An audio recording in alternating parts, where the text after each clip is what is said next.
Hello, my berserkers and my shield maidens. It is I, Ruining the Viking Reviewer. You know, back in the 80s, there was a really cool game that came out in the arcades by the name of SplatterHouse. Now, this game was phenomenal, and I cannot emphasize that enough to you guys. This was one of those early games that caused quite a bit of controversy and the fact of how much blood, guts, and gore was actually put into the game. Parents hated it, kids loved it. It was later ported to the TurboGrafx 16, but not too many people actually played that version because, well, it's the TurboGrafx 16. Come on, really? But it was a fairly decent port from the little bit that I have played on it. Now, with that being said, as of 2010, Namco Bandai decided that such a great title and IP shouldn't be left to the wasteland of nostalgia. So they decided that they were going to bring it back in the form of SplatterHouse for the 360.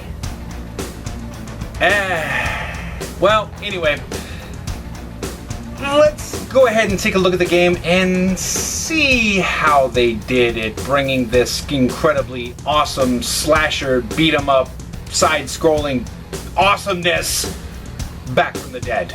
So here we go, SplatterHouse. So we start off with a bit of a strange and convoluted backstory that apparently you and your girlfriend came to some strange mansion and something went awry and someone took off with her and somehow now you are laying here in a pool of your own blood and feces. Now, how do I know that you're laying in your own pool of blood and feces? Well, it's because there's blood laying all around you. And from what I have read, when people begin to die, they poop on themselves, or at least have a tendency to. So therefore, that makes you sad. And by being sad, that means that you are vulnerable to make deals with demons, because people who are laying in pools of their own blood and feces are usually the ones that are more apt to make a deal with a demon. I know I would. Or at least that's what I have read in books that are on shelves somewhere. I really have no idea what I'm talking about. So, with that being said, let's just go ahead and continue, shall we?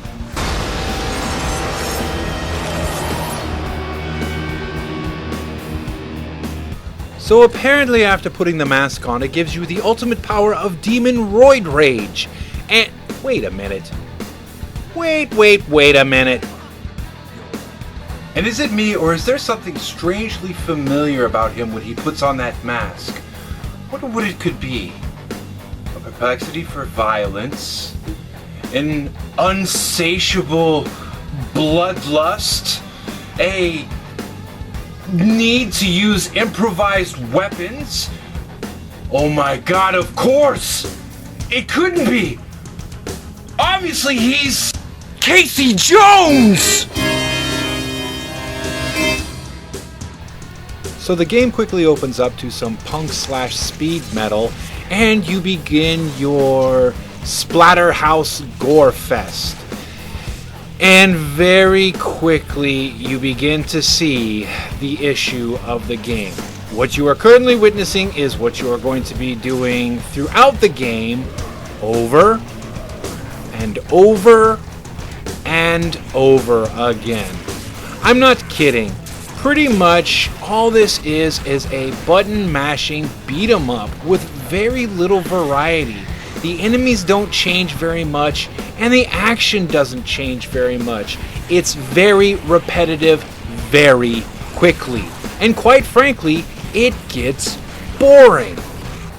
Oh my god, this is so boring. This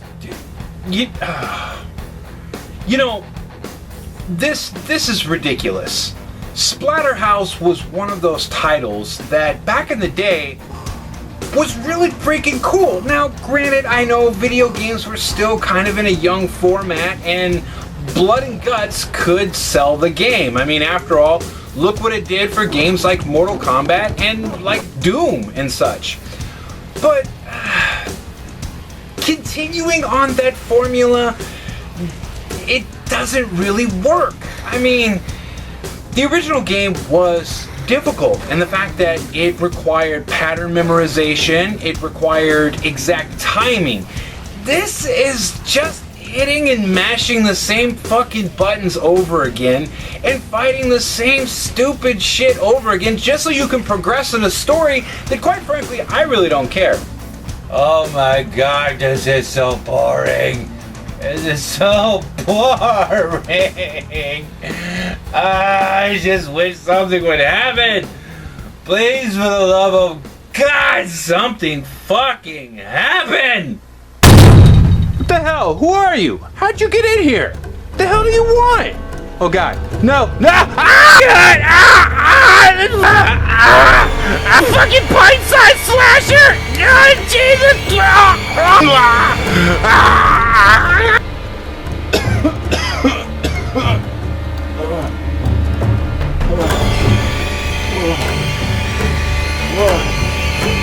Who are you? Who am I? Let's just say I'm God. What? You're God. At least the only God that's listening right now. I don't care. If you put me on... Fine. I accept.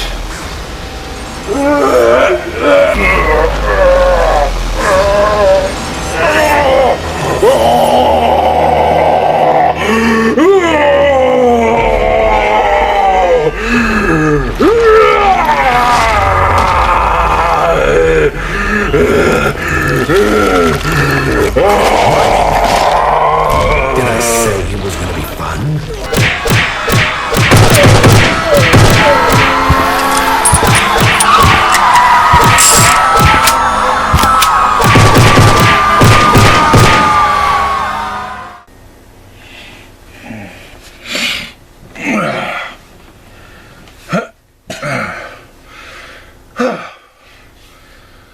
Well, that was surprisingly strange. But at least my blood rage has been satiated. For now. Okay guys, so now throughout the game there are hidden artifacts and items for you to find scattered throughout the mansion. One of which is in the form of an old phonograph, which you can find hidden in various areas. Now on these phonographs are recorded little snippets that give you insight into the backstory of the antagonist, the bad guy, the doctor, the professor, whatever the hell he wants to call himself. But I have to warn you, absolutely nothing about his story is unique or even remotely interesting. And I am serious, dead serious when I say this. It is a story that you have heard 100 times before. And I mean, I'm not spoiling anything for you guys in the fact that I'm telling you that, oh my god, your girlfriend, looks like his long lost love, and, he's been around for 100 and some years, and prolonged his life through science and the occult and research and blah, blah, blah, blah. I mean, it is just completely and utterly un-unique. And it's tiring and stupid. So when you find these phonographs, go ahead and take a listen to what he's got to say, but it is wholly unimpressive. Like I said, guys, really, really unoriginal. Now, one of the other things that you can find scattered throughout the game are little snippets of pictures of your girlfriend in provocative, risque poses. Risque in the sense that, I don't know, maybe an 11, 12-year-old might find risque. Ooh, girl in bikini. Oh my god, that's so hot. To be honest with you, if you don't find these little snippets throughout the game, I really wouldn't worry about it. It doesn't really seem to affect a whole heck of a lot.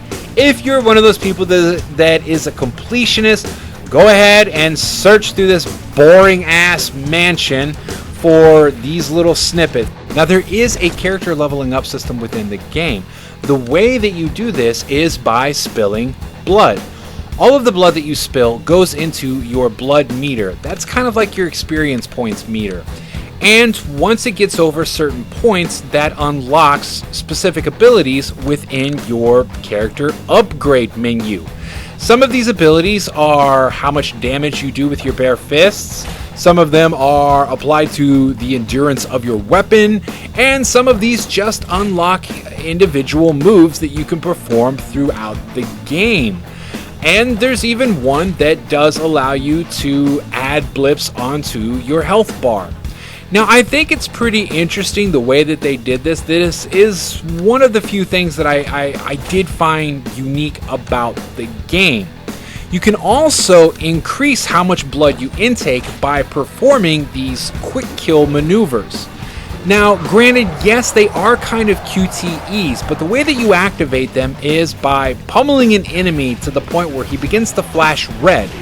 Once he flashes red, you push the appropriate button and you go into the QuickTime event, in which you have to move the toggle sticks in a very particular type of direction, therefore creating or performing this brutal kill, which greatly and significantly increases the amount of blood you get from that kill, which then goes into your blood meter that then you can apply to your character.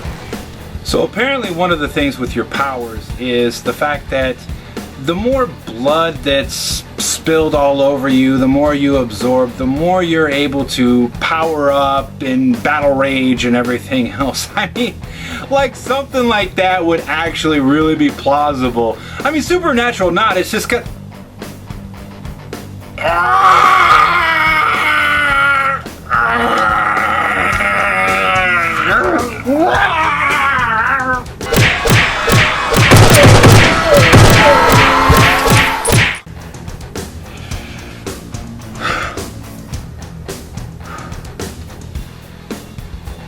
I have no idea what's wrong with me. Anyway. So even though the game does provide these quick time, quick kill, brutal kill, whatever you want to call them events, they get really boring after about the 5th or 6th time seeing them. There is a little bit of variety with them when you fight the micro bosses that kind of guard an area, but other than that, they do get repetitive and boring really fast. So there you go, guys. SplatterHouse for the 360. It's a mediocre hack and slash beat 'em up, really. The only motivation and real incentive there is to play this game from beginning to completion is to unlock the original games. And I think they actually knew that. That's why they had them locked away until certain points of the game. Those are really the only thing that has any replay value on this entire disc.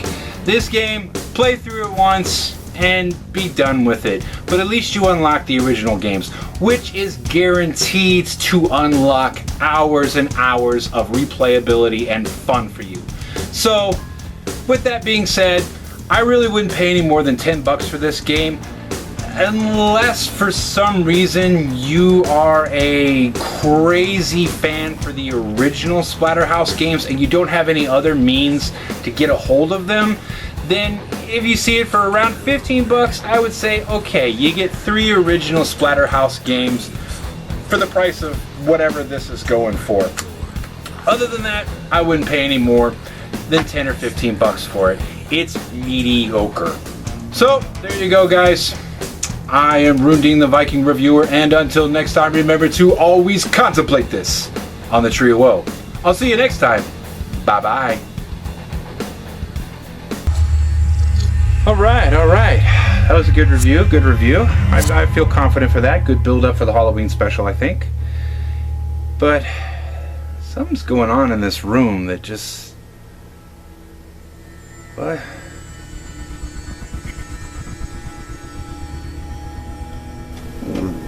Why is it always so cold in here lately?